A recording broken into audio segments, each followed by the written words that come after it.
All right, I want to welcome everybody to this very special edition of Home and Podcast. With here we are, your two Home and Podcast co-hosts. My name is Adam, and you do all know my co-host Jordan. Let's get a little spooky today. It's been a while. It has been a while. It seems only natural that we come back for the Halloween episode. It's in our nature. It is in our nature. It's built into our DNA. How's your spooky season? And that's season S-Z-N.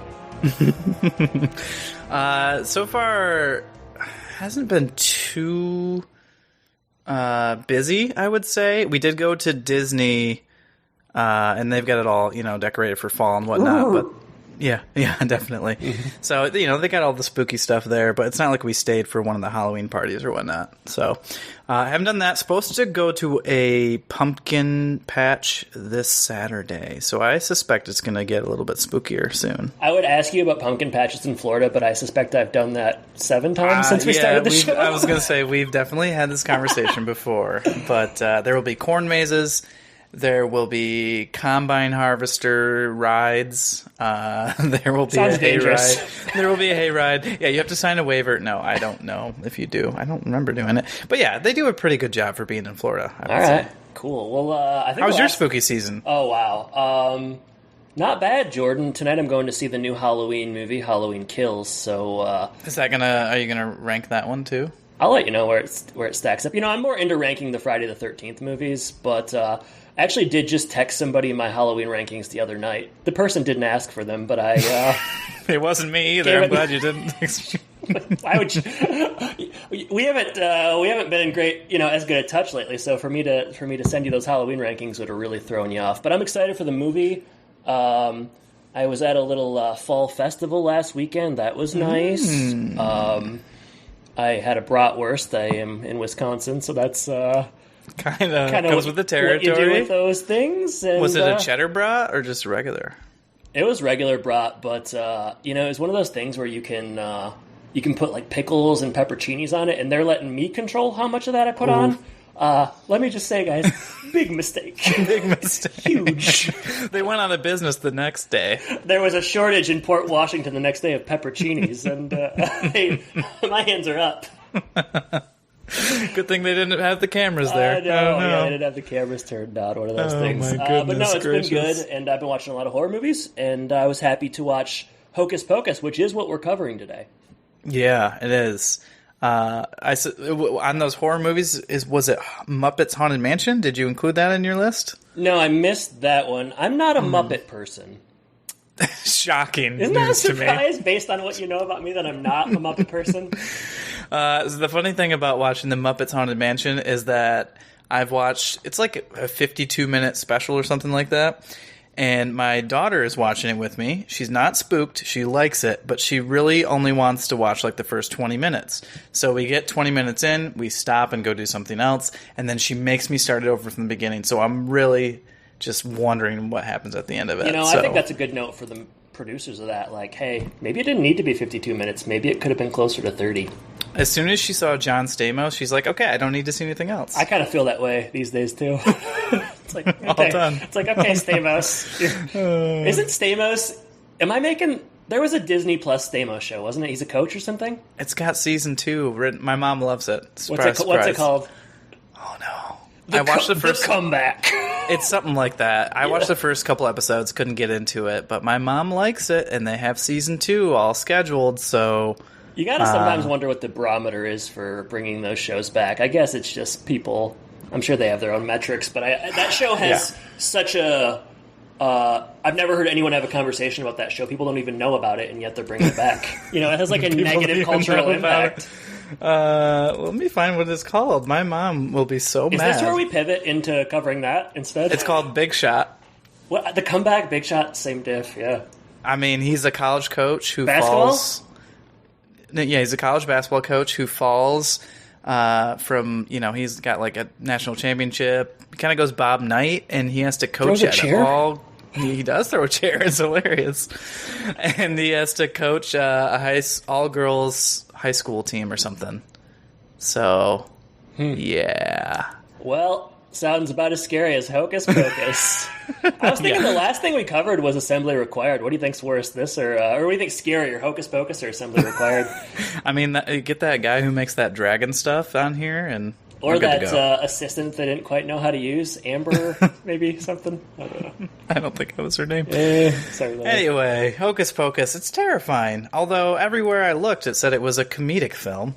I mean, there's some laughs and yucks to be had, but I was struck, as I often am with these 90s, or not even 90s necessarily, but these quote-unquote children's horror movies. They're always a little bit more disturbing than I'm always surprised by how disturbing they really are. I remember them being scary, but then I watch them again, and there's some pretty dark stuff in this movie. Definitely some dark stuff, which we'll talk about. Yeah. But apparently, just to throw in a little bit of trivia right now. Do it. The film's working title was Disney's Halloween House, and it was originally much darker and scarier. Yeah, I don't think it needed to be... no. I don't think it would have needed to be any darker or scarier. But no, I wonder what that screenplay would have looked like. But I guess maybe... Do you want to start with taglines, or do you want to do some of the highlights? I want to hear your whatever you got, and then we can get into the taglines. Whatever I got. Okay, So this is directed by Kenny Ortega. Lots of Disney stuff. So High School Musical, I don't know, like 2 and 3, and some other stuff with High School Musical. The Descendants, one of your favorites. Written by Neil Cuthbert, who did... I don't know if you ever saw this, but just I don't think I've ever seen it, but just the picture of it is really good. Like the little poster. The Adventures of Pluto Nash. Eddie Murphy? I've seen a little bit of that. I've seen enough to know what's going on. That's for sure. Okay. This is a lot better than that. That's good. And then Mick Garrison also wrote part of it. Mick Garrison is a big Stephen King guy. He directed like all of the Stephen King miniseries from like the late 80s to the early 2000s. So like saw a lot of like horror stuff, like Masters of Horror and whatnot. Langoliers, Stand, the 95 Shining. Like he's like a big time, not so much anymore, but big time Stephen King collaborator. I was surprised. I didn't know he wrote this at all. Normally he's more of a director. So you and Mick go way back then, huh? I was familiar with him, that's for sure. Yeah, that's for sure. He's got beautiful long gray hair. So okay, we can all hope to aspire to that someday. I don't think you're going to do it, man. Sorry. No, I got enough gray in my beard though right now. This was so, like you said, surprisingly spooky for a PG film. Mm-hmm. Perhaps the longest 1 hour and 36 movie I've ever watched in my life. Huh. Just gonna say that right off. So it dragged for you a little bit. I had to. Maybe it's because I had to watch it in like stints, like 30 minutes here, 15 minutes there, 15 minutes. That's not optimal. No, I felt like it went on forever. It was released July 16th, 1993. Might seem like a weird date, but I read that they were potentially worried about going up against another Disney project, the Nightmare Before Christmas movie. Huh. Well, that makes sense, I guess. Yeah. My daughter loves Jack Skellington. I've never seen that. Oh, I like that better than this. What? Okay. I'm starting to see a trend here, and I think we're going to be coming at this from different perspectives. Okay. Perhaps. I mean, we'll get into it. Right. Budget, $28 million. Opening weekend made $8 million. Gross worldwide, $44.9 million. Yeah, not a hit, that's for sure. No, not a hit.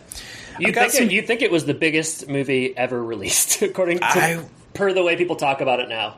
There is 110,000 reviews on IMDb. It's insane. It's beloved. I mean, keep going. I'll get into my relationship in a bit. Yeah, just a couple of trivia notes here. Animatronic cat going to be used on Sabrina the Teenage Witch. Love that. Yes. Salem. Wonderful.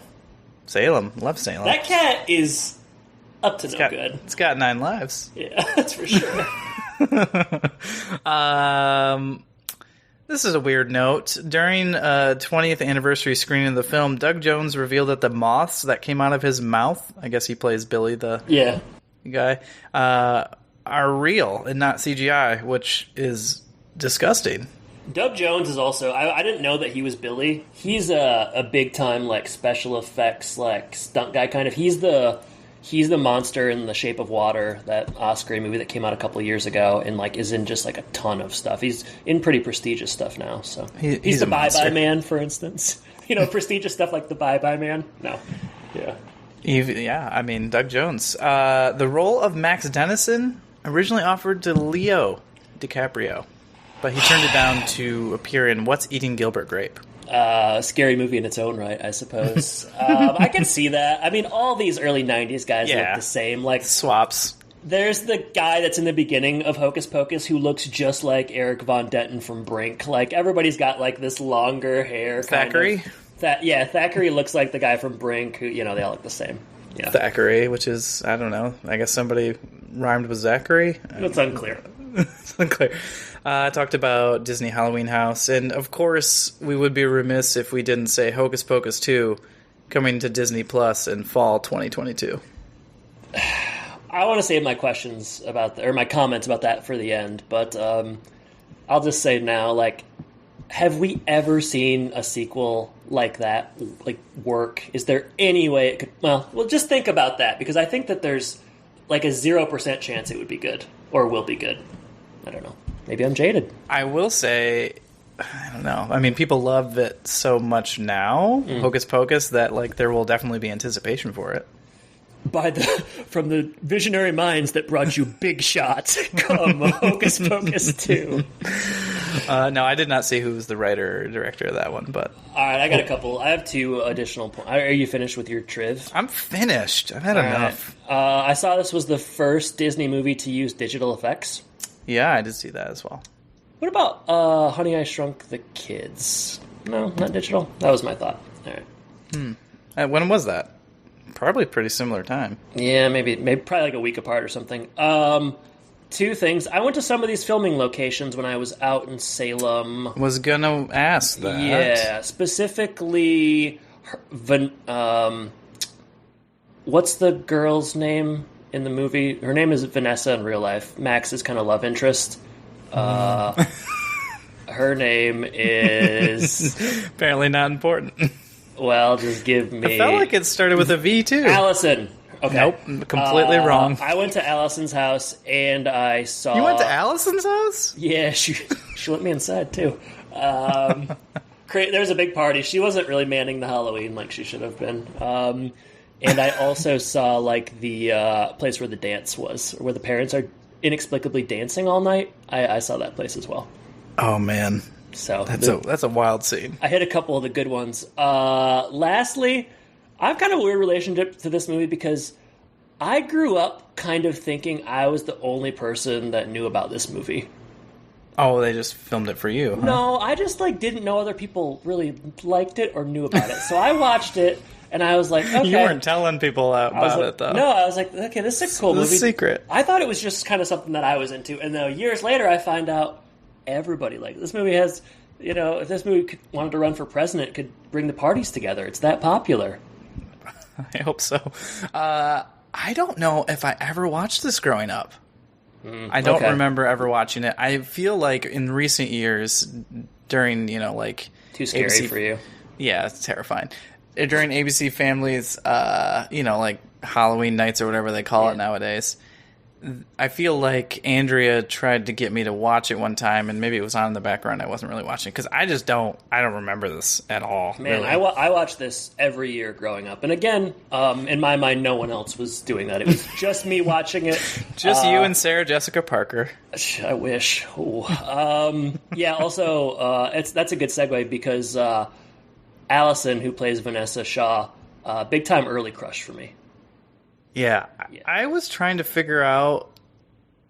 It seemed like she was in more things to me, because I really thought I recognized her, but this was really the only thing I could find that she was in. She has a really, serious scene in Eyes Wide Shut, the last Stanley Kubrick movie, which is bizarre that it's her, but, it's a really good scene, and she's in that movie for, 15 minutes, but beyond that, I looked her up, she's, still working, but yeah, this... It wasn't a lot afterwards. Also, Sarah Jessica Parker, kind of a crush on her as well. So, formative. Formative. I mean, when you watch the movie over and over again, you're eventually going to just fall in love with these characters. I fell in love, head over heels, for these Sanderson sisters. What if you had to choose? What if it was a a Sanderson sister or Allison? What would you do? At that age, I would have chosen Allison because she's a little closer in age. I never had crushes when I was young on girls that were like my age. I always liked like 30-year-old women. It was always like the Pink Ranger from Power Rangers. Or something. I think her name's Kimberly. Kimberly, yeah. Yeah. You could put her in that group with Halle Berry in the Flintstones movie, as well as Jamie Lee Curtis in True Lies. Those were a couple. That's a classic list. That's a couple. I mean, all kids kind of, those are also the ones. Roxanne from the Goofy movie.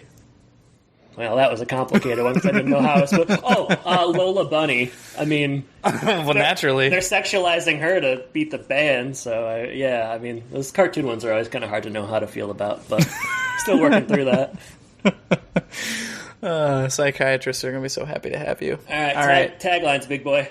Taglines. All right, I got 3 of them. What'd you got? 20? You said you spent a lot of time. Well, you know what happens when I struggle? I come up with more, so I have 6. It's like an 8? Yeah, 6, okay. Yeah. All right, well, go ahead. I'll let you go first then. And let's do the thing where we got kind of a different voice for each one. That's always fun, right? All right. Hocus Pocus. Max is a 15-year-old Cali beach bum who just traded in his surfboard for a broomstick.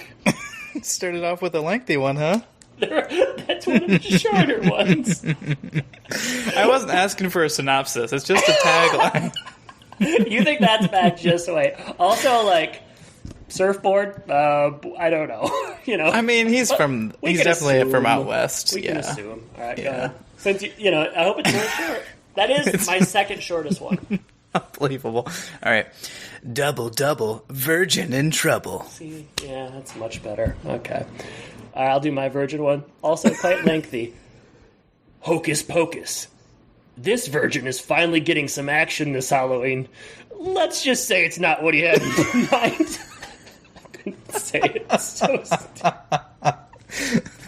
comma, semicolon.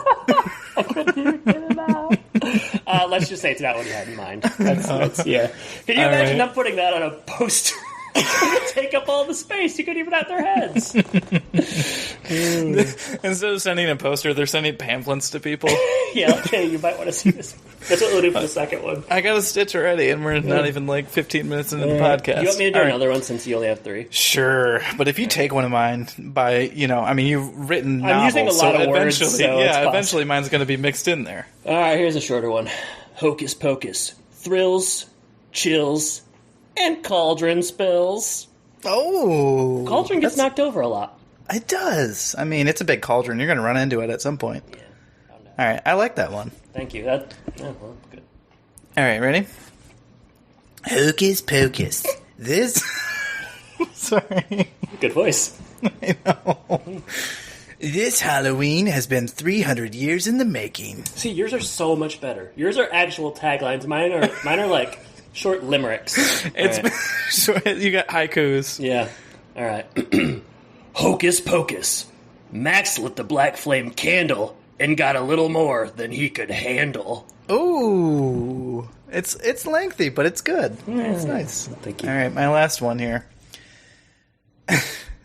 Hocus Pocus. Will Binks beat the Sanders sisters' jinx? Sanders, is that Barry Sanders' sister? Sanderson sisters' jinx. It's good. It's good. Okay. I'm saving my longest and worst one for last, but here's another one. Hocus Pocus. All Max wants is sex, but first he's got to figure out this hex. All right. Mine are all virgin related. I guess they really do hit that point in the movie. If you took a shot every time they said virgin, you'd be maybe dead. Of course, when I watched this as a young person, I didn't know what that meant, so I don't know. What's the reason for them saying it 100 times? Do they think they're like, I don't know, doing something naughty? It's weird. I don't know. The movie's... It's a sporadically kind of adult movie in some ways. I don't know. We'll get into it. Let me do this last one. It's really long. And bad. You got one more. Great. I do have one more. It's so long, Jordan. And it doesn't even make sense. I'll just sit. Hocus Pocus.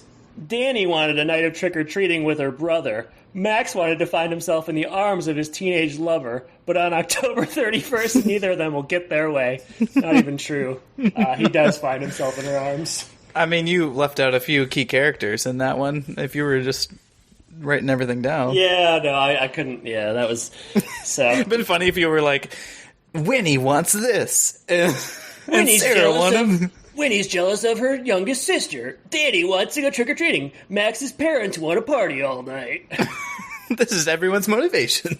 Yeah. So, an uneven, uneven installment of taglines. But hey, you know what? You're lucky you're getting anybody. How's Rusty? Everybody. How's yeah, Rusty? That's all right. You're working it off. All right, so here we are at the beginning of Hocus Pocus.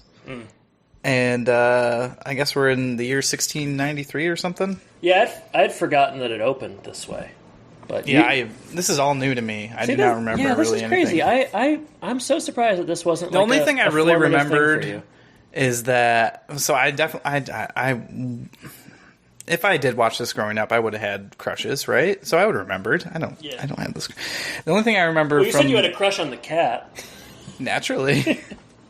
I just remember them very much playing up Sarah Jessica Parker in this movie. That's all I remember. Good reason. Yeah. Anyway, so we open in 1693, and boy, it's just a scary opening. Well, actually, before we get to the opening, I felt like this would be a good time for you to go on a fall monologue.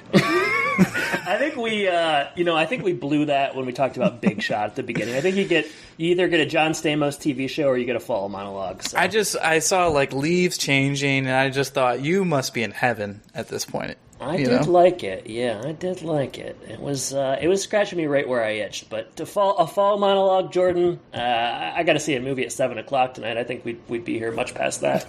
No time for that. So yeah, I mean, we get the story of the Sanderson sisters. We get Thackeray and his sister. I don't know if they ever name her until the end. Is it Emily? Emily. Yep. Yeah. So yeah, we see Emily like going into the woods. It starts out almost in media res. You know, we're coming right in the middle of the action. That's the way you're supposed to start movies and books, I believe. Hey, you know, it's not. We're not easing into anything. They're taking her. I mean, it's a good thing they didn't ease into it. It was an hour and a half without it. Yeah, it's true. Which was too long for you. Cut down 20 minutes on this, and I think I would have been a happier man. Opening. Who cares? Yeah. Yeah, just straight to Max and his virgin ways. Thackeray. So they take Emily, and she goes back to their witch house, which is quite close to where these settlers are living. What do you think of Thackeray? I don't have a lot of opinions on Thackeray. The weird thing about Thackeray is it's like, okay, so he's not voicing the cat.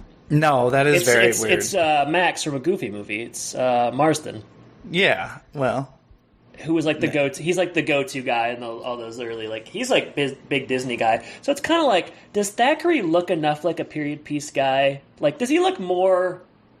What I'm getting at is, why is it Marsden playing this guy in real life too? Yeah, you can't put a wig on Marsden. Yeah. Also, like at the end when he's talking after they've he's switched back from the cat. It's Marsden's voice, and they like overdub it, and it doesn't even really sync up that well. So I couldn't help but wonder, why don't we just use Marsden for the whole thing? Yeah, he can look like he's from 1693. I don't understand the choice there. It's weird. Thackeray doesn't bring enough to the table to make it worth him. And he's barely in there. He's barely in it. All right, so he follows him up to the house. He, the witches, if I were to critique this film in any way, I don't really ever understand what the witches are trying to do. It seems like they're trying to suck out the life force of children to keep them young. All right, well, you seem to have... you boil it down to me. I felt like it changed a bunch, and their goals were just kind of all over the place. But you're right. They're trying to suck the essence to keep them young and pretty.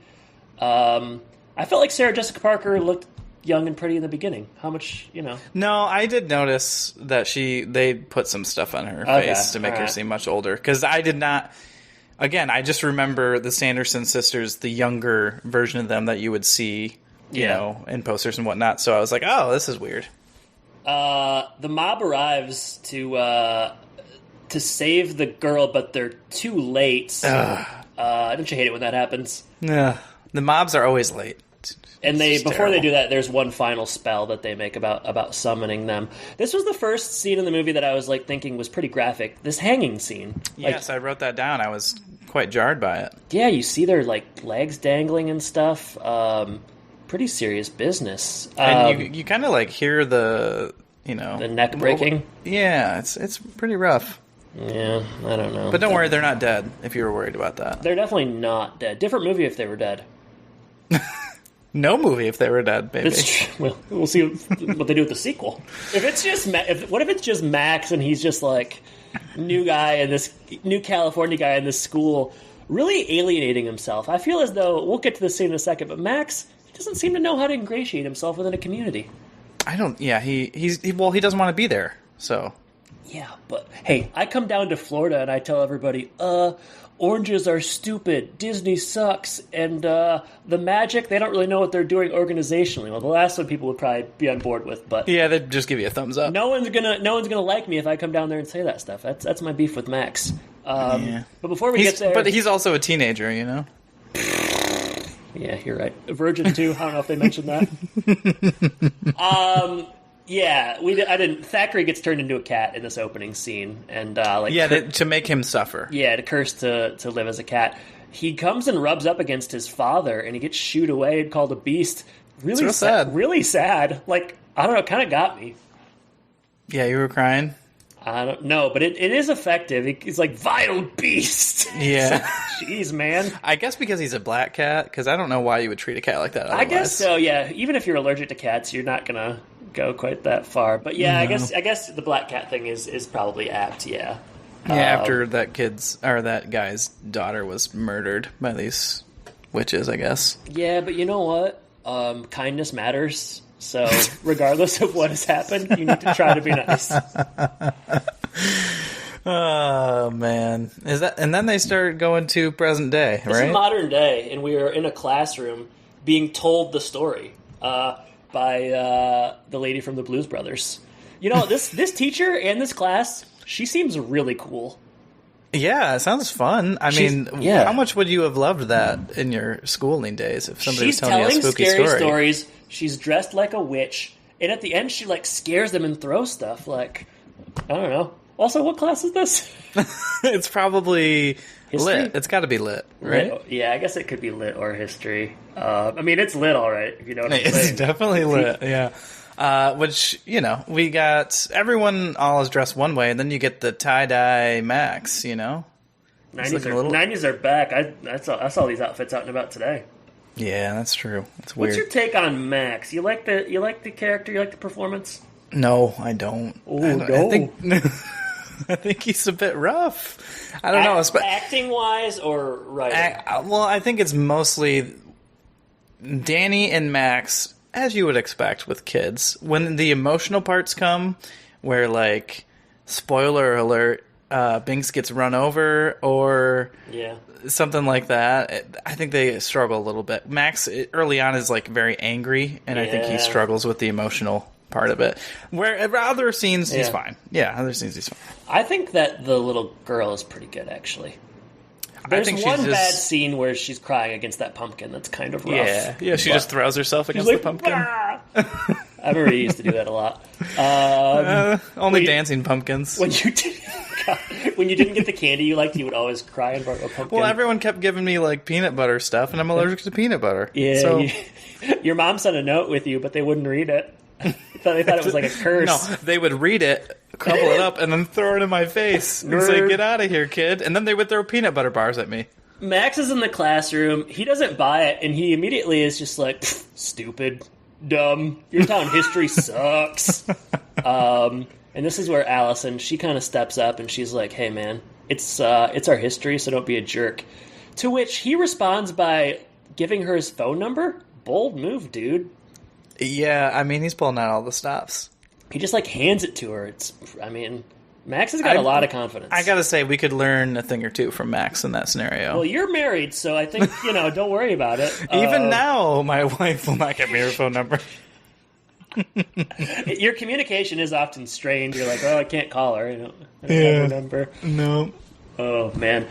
I liked it. You know, he's leaving the school, and because this is an early '90s movie, we get some he's on a cool bike doing bike tricks and stuff. A little something for the BMX audience. You know, I was waiting for the Goofy movie song to break out. You know, when it's the end of the year and they all just start jamming. But no, but then right away, Allison kind of spurns his advances here, right? That's true. Yeah, she's not. She gives him his phone number back. Yeah, got him good. Ouch, dude. He's bicycling home through the graveyard, and he runs into two bullies. Undoubtedly, your favorite characters. Can I call you Ice for the rest of this episode? You may. You may call me Ice. Ice and Jay. Jay, who both looks and talks like James Franco. Really does. To the point where I was like, is this James Franco? Just blonde? They call him Hollywood because he's from California. Guess what nickname always works? Hollywood. Yeah, it always works. So that's effective. 100%.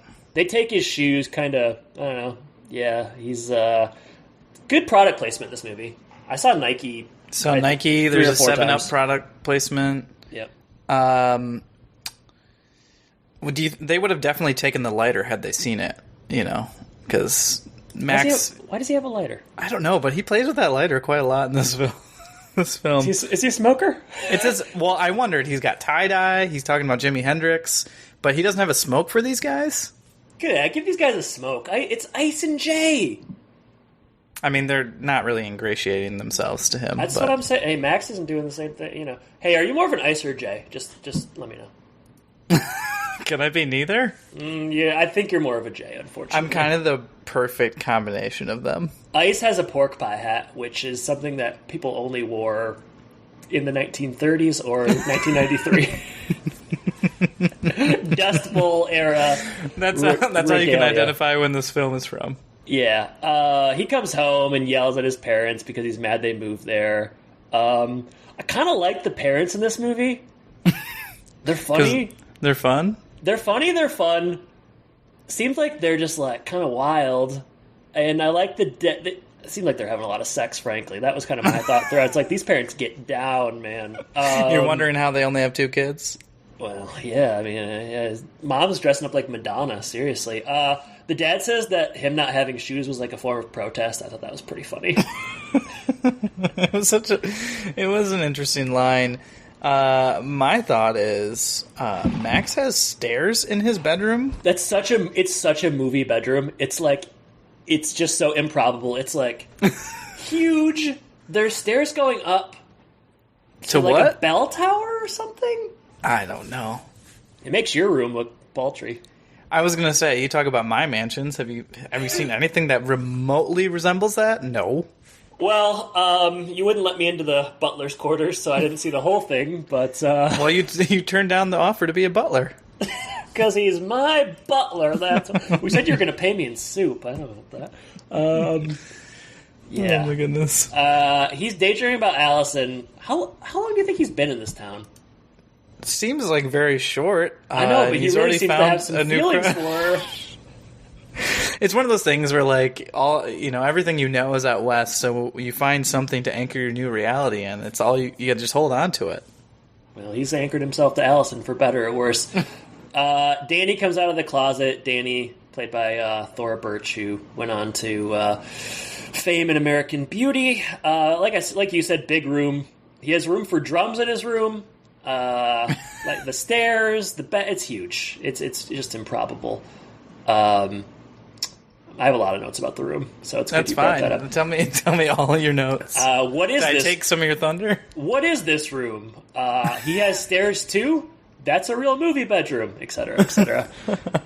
There's some arguing. His sister wants him to go trick-or-treating, or she needs to be taken trick-or-treating. But he doesn't want to do it. He doesn't want to do it, but how did the parents convince him? I forget. I think she does. Maybe she just she guilts him into it. Maybe she guilts him into it. The funny thing about him going trick-or-treating is he can just take her, but he makes the mistake of bringing a bag. Yeah. He's trick-or-treating. You don't have to trick-or-treat. You could just take her, And he goes up to the doors, too? Yeah, he has a bag of candy. He's asking for it. He's asking for it. What's he doing, man? Does his van get good gas mileage? Last year, the McAllisters are going to France. Last year, there were quite a few kids his age coming up to my door getting some candy. So because he's like 15, right? Yeah, maybe 16.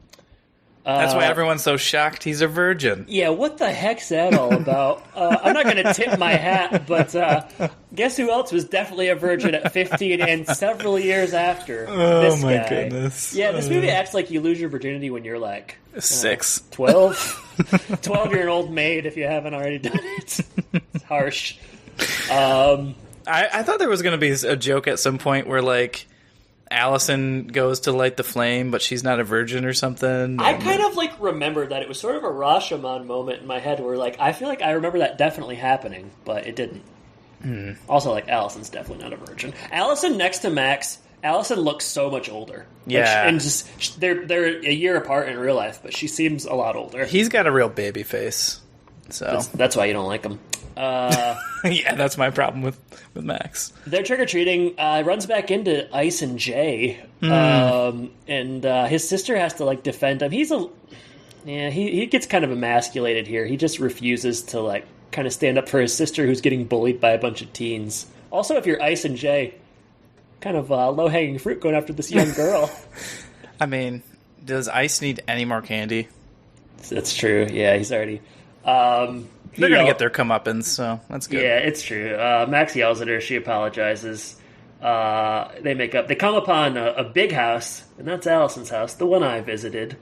Allison's supposed to be, like manning the door. They walk inside, and it's like, I don't know, how would you describe this party? It's like 17th century. Everyone's dressed up in ancient garb, wigs, powder wigs, stuff like that. Yeah. Is that a holiday? I guess I thought it was pretty weird that like they expected trick-or-treaters to walk into the center of the foyer to get their candy. That's a lot of trust. No wonder Allison doesn't want to deal with it. She's got all these weirdos coming into her house. What do you make of this line about the yabos? Danny, Sarah, they all meet, the three of them, and Danny says... Max is always talking about your yabos, which are breasts, of course, and he really likes your yabos. I don't know. I guess he's been fixated on her for a while, if he's always talking about her yabos. Yeah, and he's telling his 6-year-old sister about it? I mean... Max is an imperfect person, I guess. Aren't we all? You gotta give it to Allison for really taking this well, though. She just kind of laughs it off. She's obviously very bored, because she's spending a lot more time with Max than he has kind of earned at this point. I'm going to tell you something about Allison. She can do a lot better than Max. You share that opinion?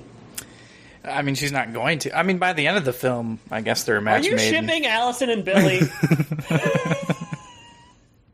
Billy the zombie? Yeah. Heart of gold. Oh, man. All right. They decide to go to the Sandersons' house because Max doesn't believe any of this stuff. Max doesn't believe in it, and he actually just wants to hang out with her. Yeah. He's just trying to get to her yabos at this point. I think this movie made me think yabos was something people said, which was harmful growing up. I wondered why you kept saying yabos to me when we first met. No wonder I wouldn't want to hang out with you. Yeah, that's what it was. I have to do yard work, and I don't like that you say yabos. Well, I didn't say that to you. I wanted you to keep saying it to other people. You said one of those things, and I'll let people guess which one. They end up at the Sandersons' house. Unclear to me, is this a museum? It's been turned into a museum. But there's cobwebs everywhere. That so was it's not my an next active question. Museum. Or the cobwebs are there for effect. Kind of wondered, but I don't think that was the case. And also the museum is like, the room has not been touched in 300 years. That's kind of how the museum is set up. So maybe they just they wanted to be authentic, and then they put some stuff in glass, I guess. Yeah, that's true. This movie likes to do a thing early on where it's like, I guess I would call it like the Michael Myers camera, where it's like POV of someone watching you from like behind a window or whatever. In this scene, we get it, and it's the cat. Binks. Binks. He pops out. Binks is he's a fan favorite, that's for sure. Binks is the MVP. Well, that was one of my questions at the end, so you don't say too much more. Sorry. Binks is good. He's really good. And I'm talking about Binks, not friggin' Thackeray. No, they're definitely different people. Yeah, they're definitely people. You got the book, you got the Black Flame Candle, you got a full moon, you got a virgin, and you got Max who wants to light it. And he does. He lights it right away. Black Flame, kind of a cool CGI effect, I thought. Well, apparently the first digital effects they ever did. Yeah, well, it worked for me. It looks good, yeah. I think this movie in general looks pretty good. Yeah, it's not bad, no. They kind of know not to do too much with, like... So they, there's some scenes where like she'll have like lightning coming out of her fingers, and I think they use that sparingly enough where it's not like too distracting. And they're not doing. I mean, like they're doing things more like the Sanderson sisters have a certain type of outfit on, and the decoration of the house. You said the cobwebs and whatnot, and then you get Billy later on, and he's not. He's just like it's a all costumed guy. Practical, practical CGI. Practical. You get the Hocus Pocus line here from Max. It's just a bunch of Hocus Pocus. That's what you think, Max. And then he winked at the camera twice. I think he says it again like later, or somebody says it again. Oh, I don't remember another time, but... I'm pretty sure. He lights it. Witches arrive. Everyone hides. Oh, my goodness. Bette Midler, Sarah Jessica Parker, Kathy, I don't know how to say her last name. Najimy? Okay. She's good. They're all good. They're all really good. They're all good. Mary Sanderson makes me giggle with her like little messed up face, and then the fact that she just smells children the whole movie. She's the funniest one. She got that underbite, and she. I didn't remember how mean Bette Midler is to him. She's really mean. Yeah, she's well, I wondered for a long time, okay, so we get this, Bette Midler is like Winnie, the Winifred, or whatever, Winifred. She's the competent witch, she's the one who does all the spells, she's the one with the plans, she's the one with the strategies. And then we got Mary, Kathy, and she smells children, that's kind of her thing. And then I wondered...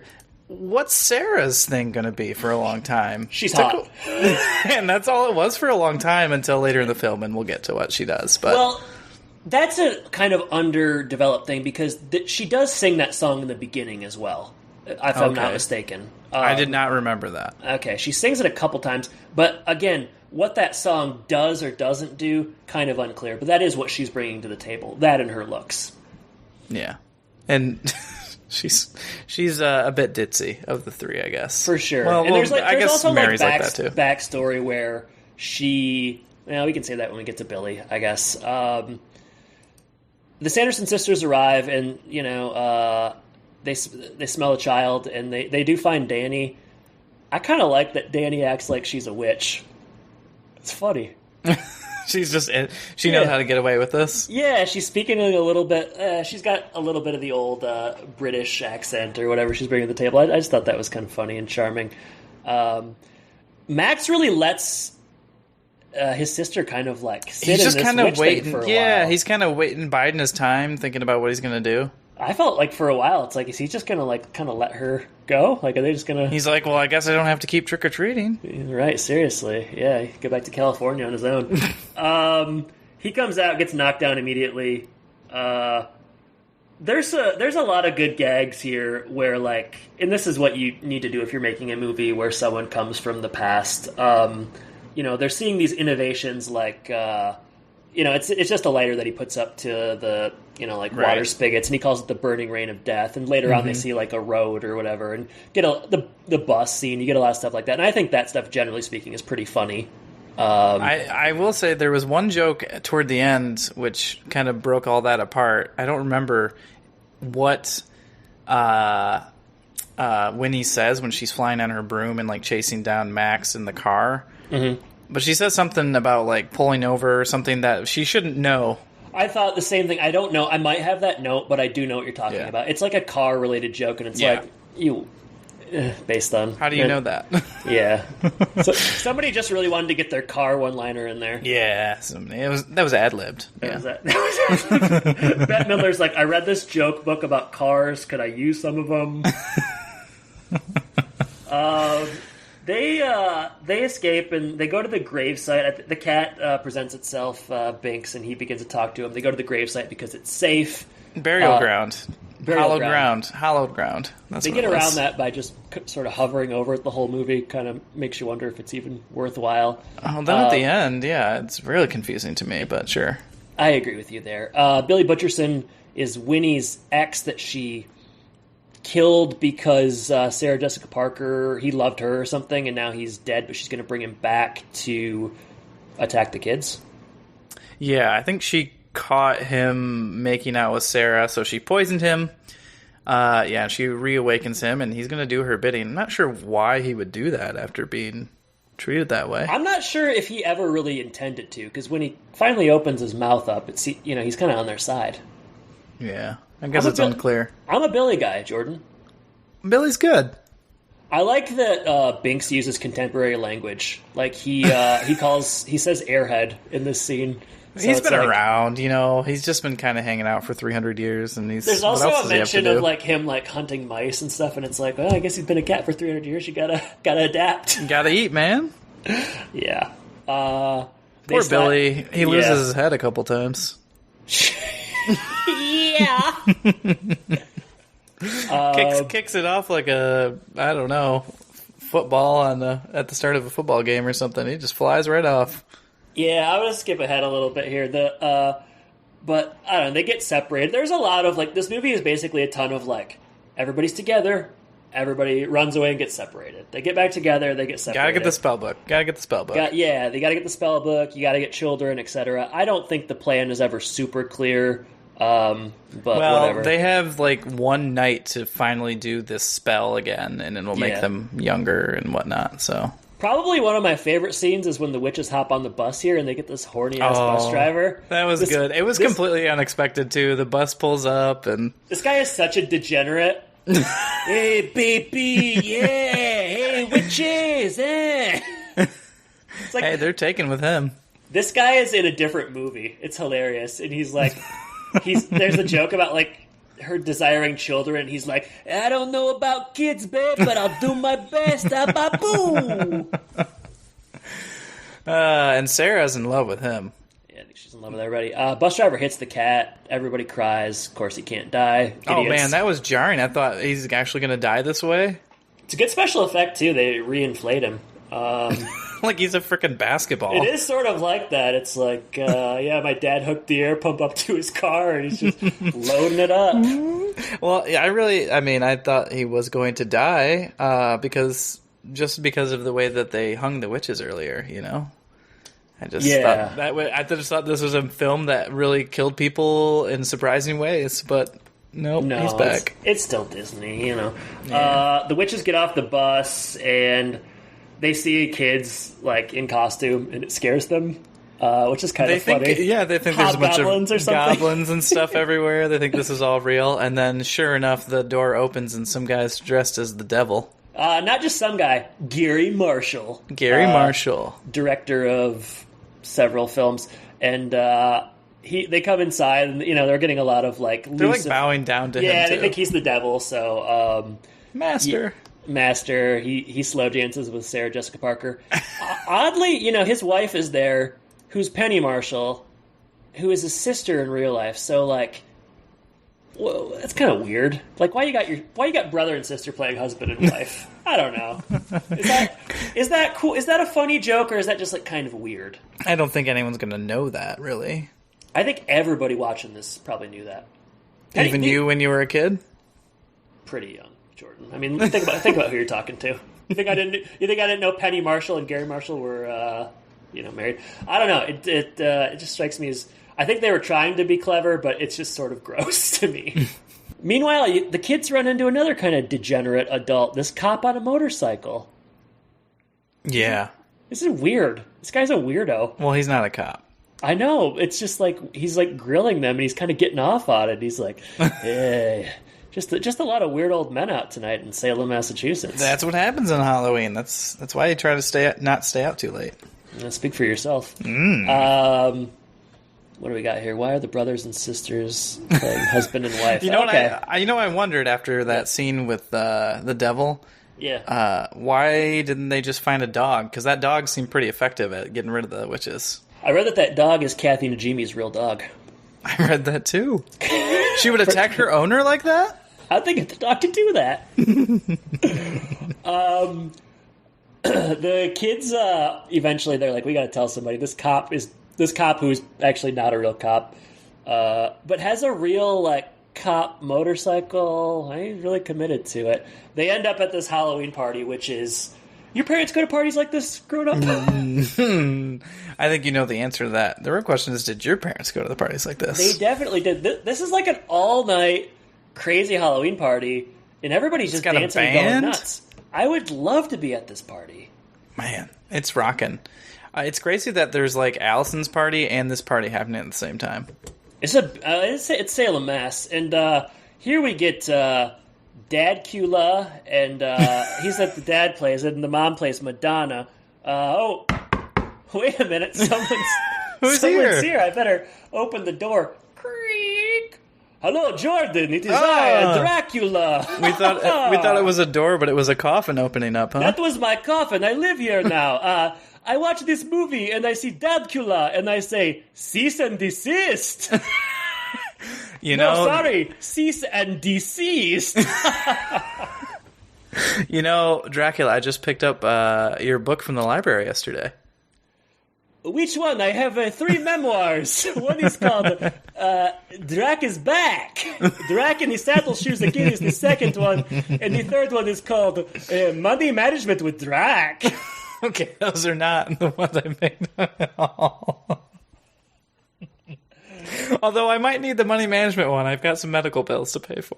So. It sounds like it. May I recommend a vampire bite you and your money problems go away? It sounds like a lot of other problems come with that. Speaking of go away, bye-bye. Wow. Wow. He flew out of your window pretty quickly as a bat there. Yeah, thing was, damn window's closed. I don't even know how he did it. Well, also it's daylight. His problem, not mine. I wish he'd move his coffin now. It's taking up a lot of space. This is not a big bedroom. No, I mean, what are you going to do, though? Does he pay rent? What do you think? Good that Drac could come. Yeah, but, it wouldn't be Halloween without him. But Dadcula and Dracula, a little too close for comfort. Max talks to his parents. They don't take him seriously. The witches show up. And Max hops on stage to warn everybody about what's happening. He's in a no-win situation here. No one's going to believe you. Everybody laughs him off, and we get probably the most famous scene in the movie. Yeah, naturally. I Put a Spell on You. Bette Midler, great singer, known for her singing, hops on stage, and she really delivers, Jordan. She does very well. This is maybe my favorite scene of the movie. And then I think it was funny that the other Sanderson sisters, they act as backup, and they're like going to Well, you want to talk about her not knowing about cars. How does she know the lyrics to this song? And how to use a microphone. 1693? Yeah, I don't know. I guess showmanship just kind of transcends time. Like, you put me in 1693, I'm probably yucking it up. I'm probably, I got some bits on the corner. Yeah, I'd love to hear those bits. Me too. I'll when we record a Halloween episode next year, I'll have some. 1693 jokes, those are the golden era. Well, those, you got to be careful what you say, though. Especially in this politically correct climate. Those Puritans, they don't like it. Tell you what. Billy chases them. I don't know, they end up in an alley. Another weirdo. This town's full of weirdos. We got this lobster guy who comes out. This is the saddest line in the film. And what does he say? He's like talking to lobster. Yeah, he's like, who's gonna be in the hot tub tonight? And then he picks one out, and he's like, poor Jasper. I don't know what this stupid guy's name is, but and he says something to every lobster before he boils it. Man, yeah, it's funny. It's sad. It's real sad. But for whatever reason, this gives Allison an idea, and this is the point of the movie that kind of I don't think this movie's too long necessarily, but I just find this part to be pretty boring. She falls on a dirty broken oven, and she's like, "Oh, light bulb." It's pretty stupid. Yeah, but she also happens to know. Oh yeah, Where have I seen something like this before? Our school? I really didn't. Incinerator? When she said I have an idea, I did not know what her idea was. I was like, is she going to put their head in an oven? Well, you and I were always hanging out around our school's incinerator, right? Did her school have one? That's where she takes them. She takes them to a kiln. What's that? It's for pottery. Yeah, but that's in their school. Yeah. Yeah. So I said our school always had an incinerator. It doesn't incinerate things. It's a kiln. I don't know what you're going to have to walk me through a kiln. It's what helps make pottery into something that stands the test of time. Let's say that. And in the end, isn't that the goal? Whether it be pottery or podcasts or film itself. Okay, that does make more sense. I thought they just had like a crematorium at their school. And then in Salem, I don't know. Dark You've history. watched this like 100 times, and now you're finally Yeah, but you have to things are understand, clicking into place. 99 of those times were before I was like 10. So my really mind didn't have. Yeah. You've just learned about a kiln now, so you definitely didn't know about it then. Yeah, and I'm still not sure I'm grasping all of it, but I'm doing my best. So they lure them to school. Max tries his hand at like some Boris Karloff kind of shock jock stuff on the It was PA really system. confusing to me. Yeah, talk me through that. What were your He's thoughts? got a lot of moxie for like. I mean, okay, you put me and you in the situation. Obviously, we're going to defeat them pretty quickly, but I'm not making jokes with these witches. I might make jokes, but I'm not putting on sunglasses to do it. It's where you draw the line, huh? Yeah. He puts on sunglasses and he's in addition to the 90s being a big time for like BMX bikes, PA systems got a lot of play in the 80s and 90s, like a lot of PA stuff. Sure. Do you think PAs are still a big thing in school? Like, we're still doing morning announcements? Oh yeah, they definitely are. Okay. Well, I'd like to see more of that in film. Yeah, when my wife was teaching, I'd be in the room helping her, and I'd hear over the PA if they needed like a teacher or something. So interesting. Okay, well, I'm glad to see that's still around because you thought they were going to go the way of the dodo bird, but they didn't. Dodo bird's extinct. Is this like a kiln thing? I love how like stay in my wheelhouse, okay? Every like 20 episodes of the podcast, I use some archaic line that you've never heard of before, and you're like, did he make that up, or is that actually... The funny thing is, you're talking to, like, the one guy that's going to understand some of the archaic things, and if I don't get it, boy, you're on your own. You're just wondering where I get these things. I am. I'm wondering, does he go outside and talk to enough other people? I don't. I work from home. Yeah, that's what I wonder.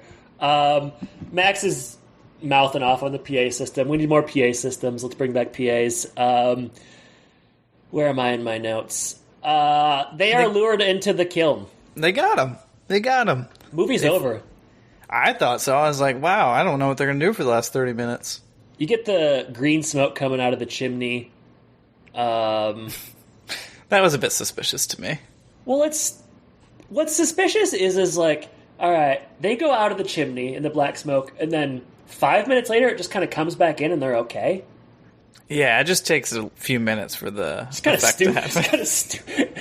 It made me wonder, what was the point of this? Well, it was just to make everyone feel safe and sound, and I thought Max and Allison going back home and relaxing might turn into something else. I wish. Witches are reincarnated or whatever. They run into the bullies. That's Jay and Ice. And they call them hags or ugly or something. And let's just say that doesn't go well. Yeah, they got what they deserved. Meanwhile, the rest of them head home. I had a little bit of trouble with the timetable here. Okay. They go home. We get a nice little scene where it's like, Binks, come inside your RCAT now. And he's like, all right, cool. I'm going to be here forever. Yeah, sweet. No more hunting mice. This family seems loaded. Max has stairs in his room. And Danny, I mean, she makes some promises that her kids and her kids and their kids and their kids and... It'd be funny if the cat was just like, yeah, okay, I've heard this before. I've been on for 300 years. You're not the first little girl I've befriended. This isn't my first Hocus Pocus, if you know what I'm saying. So what's the timeline trouble here? Okay, so... they get home. Everybody goes to you got the girl and the cat snuggling, and you got Max and Allison snuggling, and they fall asleep. And then they wake up, and I thought they said, it's 5 a.m. Yeah, you definitely heard them say it's 5 a.m. Okay. So should start getting a little bit of sunshine coming. For sure, but the party really was an all-night party with the parents. Well, remember, they are... The movie ends with the parents walking out of the party after everything's been solved. Yeah, but they have to dance forever.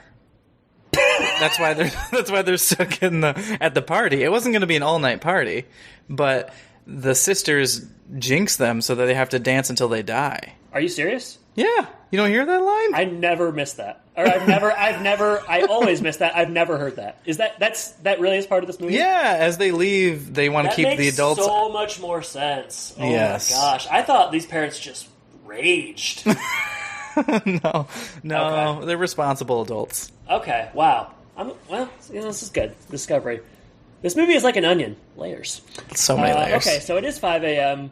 Yeah, I mean, the sunlight is a huge problem as well. But they wake up, and they're like, oh, we need to do something for Binks. So they open up the book, and... while Binks is sleeping, because he would never let this fly. He wouldn't. And the witches have, meanwhile, pretty much given up at this point. They're like, the sun's going to come up. They have no idea where the book is. Yeah, they have no idea. Also, the sun coming up is like, this is going to be their demise. Right. They had the Halloween night to be able to do this spell, and if they couldn't, then they'd be gone forever. Yeah. So they open up the book, and it casts this huge light, and they're able to see it. And meanwhile, earlier on in the film, we did get some young girls that steal their brooms from, I don't know, I think they're in front of Gary Marshall's house. Yeah. And they take off in the air. Yeah, no resolution there. I guess they all died, unfortunately. They didn't know how to use those things. But the witches, they have to improvise, so they leave on a mop, a really old broom, and a vacuum for Kathy and Najimy. The vacuum thing, good. That's pretty good stuff. Yeah, I liked it. Especially when later, like, the cord is part of a problem for... It's pretty good. Kat wakes up, closes the book. Chastises everyone in the room. He has told them... Don't open the book. These kids are idiots. A million times. You know what? I was pro Max when this podcast started, but I think you were... I swayed you. You swayed me. It's interesting. Excuse me. Max shows up. This is where Sarah Jessica Parker sings her song to lure the children in. And I finally realized what her worth was. That's like what she does. It's like... she's a siren. In a trance. A siren. It's a good way to put it. And there's some good visuals here. I kind of wanted more of this, but you get like the kids just like aimlessly walking through the town in a trance, and they're holding pumpkins. I was going to say, I like that they bring lights with them. It's a scary visual, these like dead-eyed children holding pumpkins. I think they should have done more with that. It's a striking image. It's terrifying. You see it a couple times, but yeah, it's not too prevalent. It's not enough. And they got to walk a long ways. They do. Hope those kids are in decent shape. It was the 90s, and we were all obsessed with telling kids how fat they were, so I don't know. Hope these kids weren't. Maybe they felt better by the end of the night. That might have just been me, unfortunately. Max and the cat and everybody, they go back to the house. Oh, no, Danny gets taken. Right. Danny gets taken while they're downstairs. So they go back to the house and find her. Can you explain this daylight savings thing to me? It's baffling. I guess he was saying... Is he trying to trick them? Yeah, and they don't know what daylight savings time is. So I think it is some kind of trick, and then the lights come on. Okay. Because otherwise I was like, I don't think that's how daylight savings time works, kid. I Googled, when is daylight savings time? Is it Halloween? So I was curious, but yeah, I guess that's just... Car lights come on, and they think they're melting or whatever happens to them. Yeah, so they discover they're not. Max gets in the car, drives. They end up at the graveyard, and hallowed ground. It's hallowed ground. I mean, the witches really can't do much there except for fly around and basically do whatever they want everything. The whole movie. Yeah. Well, I mean, the good news is that they have some salt. So they sprinkle some salt around Danny, and they put her in a grave, which is kind of a scary image for me. It is kind of scary. This movie, there's some scary stuff for sure. They arrive. Billy cuts open his mouth, and the real moth comes out, which, like you said, an authentic moth, which strikes me as just being very unnecessary. I wouldn't have known the difference. Could have just been like dust or smoke or whatever. The Daniel Day-Lewis of Hocus Pocus, this guy. Billy cuts open his mouth and insults Winnie, and they start kind of bickering. This is where we realize he's really not on her side. What do we got here? Billy gets his head knocked off. Danny leaves the hole to fetch his head, gets taken. She becomes a real problem at the end of this movie. Yeah, she's dumb. She's dumb. She's like 6, though, so I guess that's fine. Hey, raise your daughter better, Jordan. Stay in holes when I put you there. That's what you've been telling her since day one. She loves a hole, that girl, now that I've taught her right. Yep. Okay. All right, where are we at here? Cat does parkour and knocks potions loose, I wrote. So I guess we missed the part where like they have the cauldron, they make the cauldron, they're trying to get Danny to drink it, and then they steal Danny back. Well, there's one last drop of that potion that they need some kid to drink so they can be young forever or whatever. And so they have that potion. They're trying to get Danny to take it. Max drinks it. Wondered why he didn't just pour it out. Kind of a strange move by Max. Well, was Danny already disappearing or something, or no? No, he just grabs the potion and drinks it so that they'll go after him instead of Danny. That is stupid. Yeah. No one's going to ever... Well, this movie is an indictment on the California education system in many ways. Let's be honest. Or the parents. No, his parents are cool. They're too they might cool. Be too cool. Too cool. Yeah, they were friends and not parents. Mom is wearing a Madonna cone bra and dancing around. I mean, that's got to be challenging for kids. That's for sure. They're gonna grow up with some scars, some issues. Yeah, he does drink it, and he starts to sort of fade away. No, he's like glowing. His life force is there. Okay, he's glowing. He's not. For someone who's watched this movie a lot, I'm not sure that you really understood what was going on. Hey, fading away, subjective. It means different things to different people. Well, someone's going to fade away in a little bit, so... That's true, yeah. Me. All right, so he's fading, he's glowing, but... He's fighting with Winnie on the broom, because now Winnie has to go after him so that she can take his life force. Yeah. Yeah, and they're fighting, and... Sun's coming up. I don't remember exactly what happens, but she falls off the broom? She turns to stone. Well, first she, can walk on the ground, which confused me. Yeah. Because I thought it was hollowed ground. It is supposed to be hollowed ground. Must be the shoes. Well, yeah, she puts on those cross trainers. And then she looks directly at the camera and says, these are comfortable and I can jump high. She's like, I want to be like Mike. Buy Nike. She's like, I'm not a role model. Long story short, sun comes up. She turns to stone and explodes. The other ones don't turn to stone, though. They just kind of explode.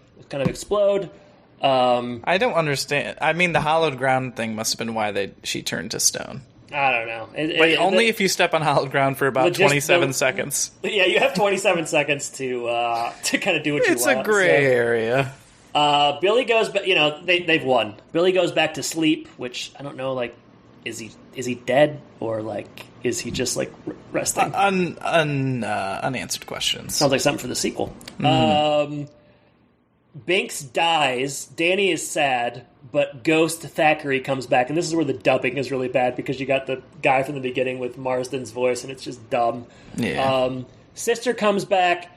Little bit too much for me with this sister coming back. I don't know, just felt a little too cute. They had to wrap up his story. I guess. A Hallmark movie.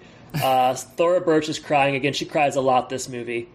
And that's, that's it. They've won. The witches are dead. They're never coming back. There won't be a sequel. It's all good. 300 years, they're done. There won't be a sequel. Parents leaving the all-night Halloween party as credits roll. And Jay and Ice are stuck inside of the witch's house in cages. But, Jordan, final scene, the book. Eye opens. Dun, dun, dun. And that's roll credit, fade to black on Hocus Pocus, a.k.a. Hocus Pocus.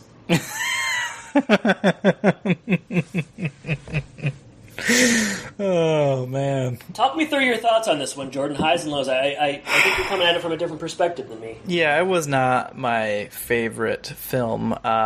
Even though I do attribute some of the, like, how I felt like it was too long to me breaking it up, I still think it felt like that was, good 15, 20 minutes too long. They, go back to the house. They think they've won. They linger there for a while. It's a bit monotonous with the... And they're doing the same thing the whole time, right? Yeah. They're just running. Yeah. They're playing keep away with the spell book, and all that kind of stuff. So, like I've said earlier, surprisingly adult, especially as things like Sarah Jessica Parker lovingly caressing a broom handle was a bit strange to me, and then the hangings and all that kind of stuff. But I think since I did not watch it or remember watching it, I know that it's part of the cultural zeitgeist and everyone loves it, so I kind of had higher expectations. But I should have kept in mind that when films become cult classics, sometimes that just doesn't really have a good rhyme or reason. So yeah, and it's also hey, if it were really good, it probably would have been successful when it came out, and it wouldn't have to be a cult classic. No. Yeah, I mean, it was just you think about Galaxy Quest and how we watched that, and that was really good. And that didn't do that well initially, and then has become a cult classic. So yeah, I was kind of going in with maybe that kind of mindset. And Bette Midler is phenomenal in a lot of different things, and great singer and all that kind of stuff. So I don't know. The witches are pretty good, I will say that. I like Kathy Najimy's character. I think she does a good goofy witch, so that's good. But yeah, the kids, they struggle a bit for me, and that's not to be too unexpected. It's just this film could have used a Sinbad, But you didn't like that movie. No, I was just kidding. Throw Sinbad in here, and we really don't like this film. Sinbad. So yeah, I mean, it's not terrible. Miserable, but it's definitely not something I'm going to watch every Halloween. So interesting. Okay, all right. Let's hear your thoughts. You're tough on these bonus episodes. I find you're tough to please. Tough nut to crack. Yeah. I like this movie. It's highs. I think the witches are really good. If you don't have those three witches, I don't think it's miserable. I don't think you have a very good movie. Obviously, I think Bette Midler is just of a certain she's just of a higher pedigree, so when you have her in a movie, it's gonna be better, and she can kind of elevate probably kind of crappy writing or whatever. But same with the other two, so I think they're really good. I think it's kind of scary. I do think it's got good atmosphere. It feels like it's an East Coast kind of movie, so I like that. I like seeing the leaves change, and I do think it has good atmosphere and a couple of scary scenes. I don't mind the children. I guess Max maybe isn't great. I kind of think Danny's pretty good for her age, but they might ask her to cry one too many times. It's hard to cry, and they have her do it a lot. I think Vanessa is good, maybe a little vanilla, but the kids are okay. But it's the Witches movie. I think there's some good lines, some crisp one-liners. And it is a definite nostalgia thing for me. I grew up watching this movie. So I'm apt to like it. Things I don't like.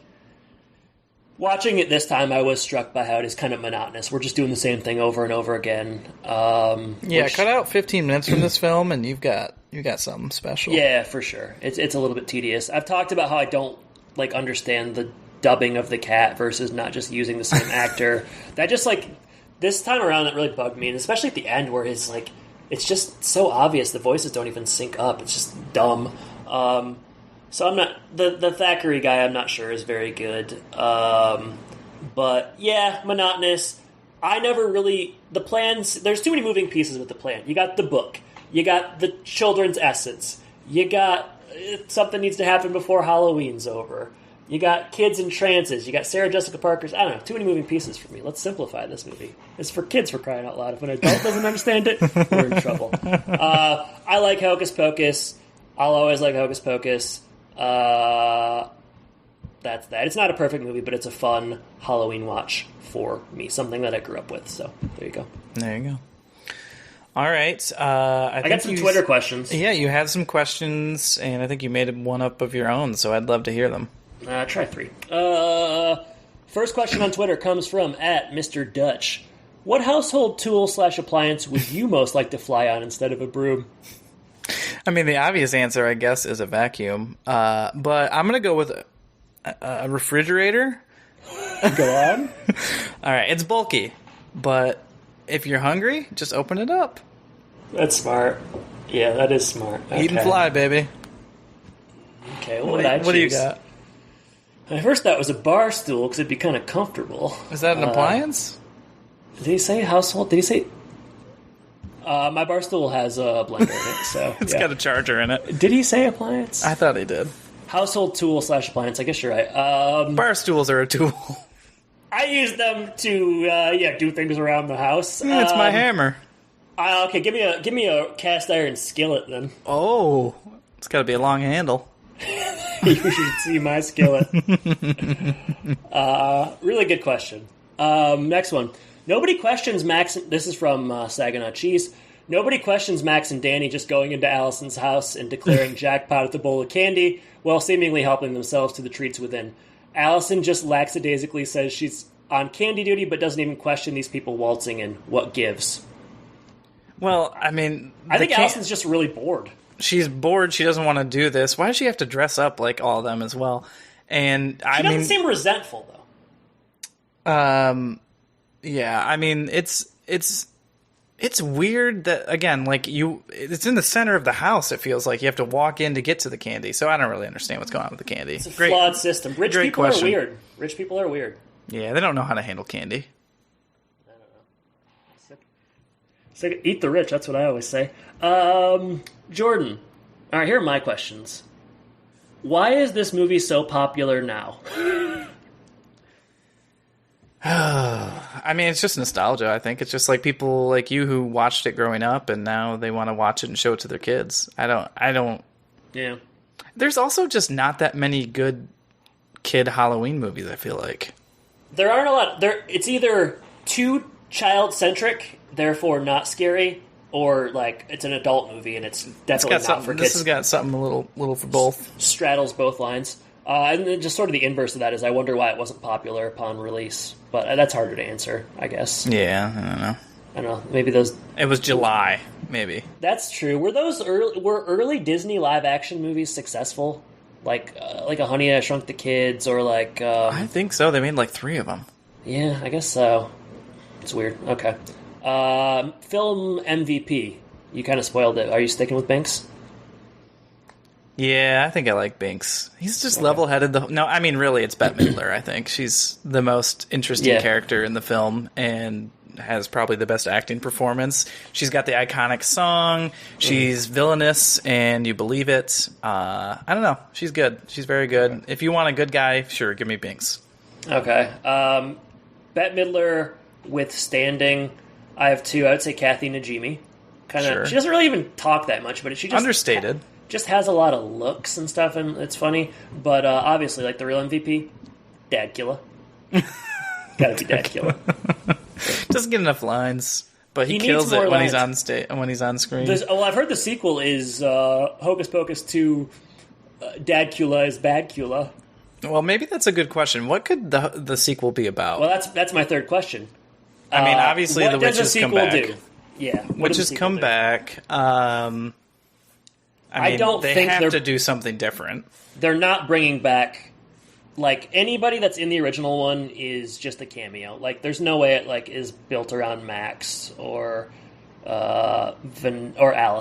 Maybe Danny growing up could be in it because she, like, stayed acting and, like, proved to be a serviceable actor as an adult. But it's got to be, like, new kids, I think, don't you? Sure. That's what they do in these things. They bring back people, and it's like any horror movie, it's just like new kids cycled in. Kind of the same thing. Yeah, and you can't do them as adults, really. It's not as interesting. Because if it's like, the witches fighting adults, it's a very different movie. Yeah, so new kids, witches come back. I don't know. I worry... I don't know. With a movie like this, where it's such a cult thing, I think they're just going to try to be too, like, fan servicey, and it's just going to be a lot of, like, winks and stuff, and kind of giving people what they think they want, which I don't know if it's ever that effective. But I suspect the sequel will just replay the greatest hits from the first one. All I know is that you will be subscribing to Disney Plus for at least 1 month. Well, I was surprised. I watched this on Disney Plus. I didn't. I don't even have a log. I don't know whose account I'm using. I'm not paying for Disney Plus. I went to use it, and I was like, I kept clicking buttons, and all of a sudden, I was watching it, and I was like, I don't have Disney Plus. I guess this works. It was cool. I didn't have to pay for it. But yeah, I don't know. We'll see. Supposedly next year. So, hey, who knows? Get ready. Who knows? We could be back. But beyond that, Jordan, that's all I got. Well, I wondered how we would make it to an hour, and we're far surpassed that. So I told you we would, Jordan. Yeah, I guess I just didn't know that you loved the film so much. So you get the band back together, you gotta go a little long. A lot to say. Well, you gotta get spooky, you gotta get scary, and Dracula's gotta come back. You talk about being fan servicey. Maybe we were too fan servicey. No such thing, Jordan. That would imply we have fans. That's true. Well, hopefully you guys enjoyed this, and we hope that you have a lovely Halloween. It's extra spooky, and don't eat too much candy, okay, kids? Hey, kids. Bit of advice: don't eat too much candy. Take it from us. Any other advice you want to give children? Nah, Adults. They know my email. Take care of your Achilles. Take care of your Achilles. Be careful if there's a seductive witch around. Oh, hey, don't call me that. All right. Jordan, thank you for joining me. Listeners, thank you for listening. And I guess I should say, take care and have a happy Halloween. Take care, everybody.